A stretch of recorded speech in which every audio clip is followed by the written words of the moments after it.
Hello friends and welcome. So I want to introduce a little restorative pose, and I guess I'm not really introducing it. We've done it before. It's prone on our belly with support. But I'm bringing it in because I want to introduce it as a way to deal with grief. When I was going through my divorce, I couldn't be face up for various reasons. It was really, really hard. And so this was a pose that my teacher showed me, and this got me through the divorce, I'll tell you. And as well as just finding out that my boy Kitty has lymphoma, and he's in his end of life. So I did this a couple times yesterday because I didn't know what else to do.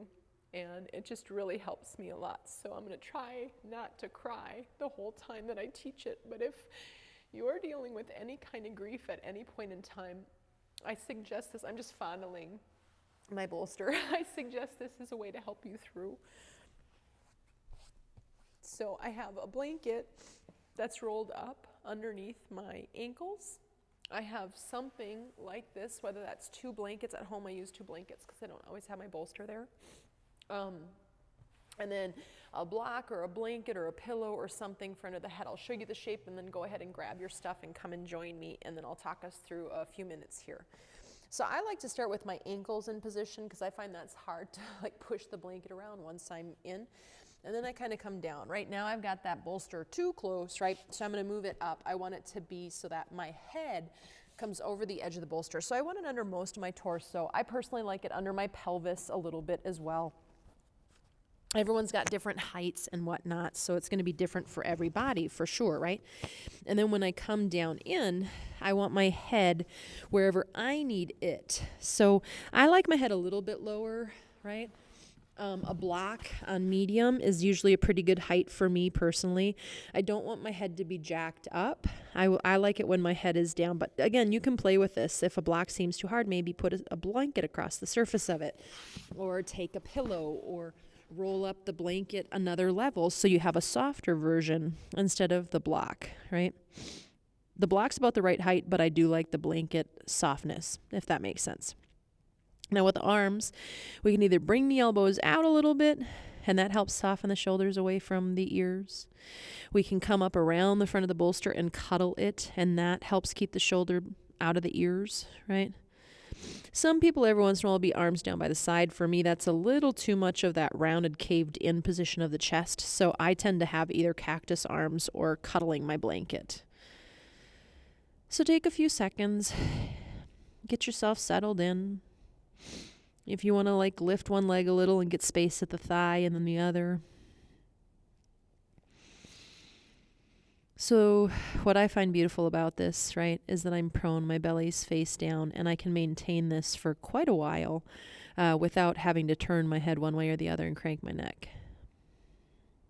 I'm super comforted with my belly down. Again, you don't have to have the same experience as me. This is just me speaking about my experience.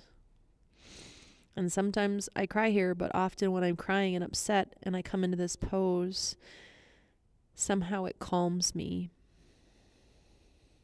enough that I can live with the discomfort but not be actively crying.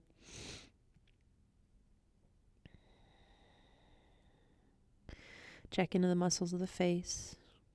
But if you are crying, that's okay too. We're allowed. I did yesterday. A lot. Oh, a lot. You're not alone, friend.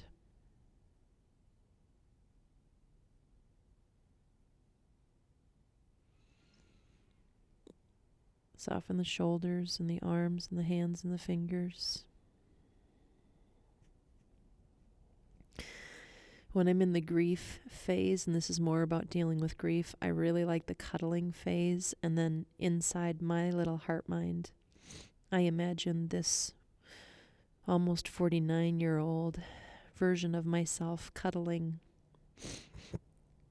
I have different parts of me come up depending, right? But often it ends up being a younger hurt child that I know of my version of myself, and I hold her in my arms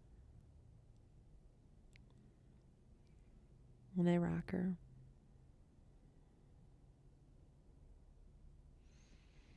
just reminding myself that I've got support in other ways, right? It doesn't always have to come from another human holding me. I can hold myself. All these props are supporting me. They've got me. They'll hold me. I have my ancestors and my lineage around me, and they hold me. I've been reaching out to them lately. Even just this morning, I asked them, has anybody suffered unrequited love?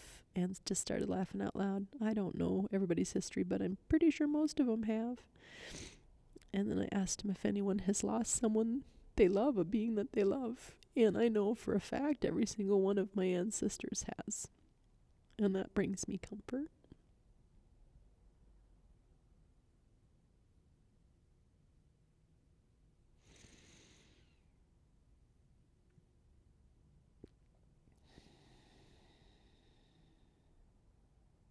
Let's stay here for about 5 more breaths. And as with all the videos that I teach, if this is a great spot and you're really enjoying being here, please stay here. You don't have to come up. I think I stayed in this last night for about probably 35 minutes.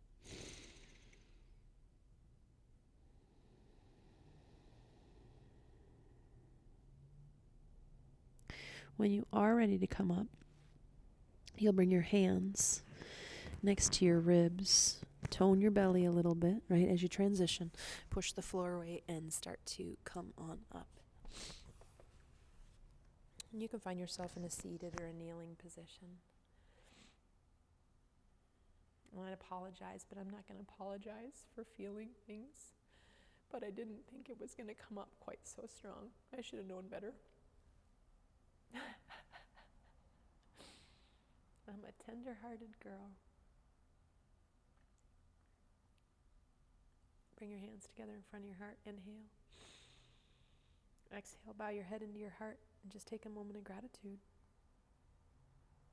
Even when we have sorrow and sadness, anger, frustration, right? All of those other things, that's part of life. We don't want to just push it out. We want to experience that.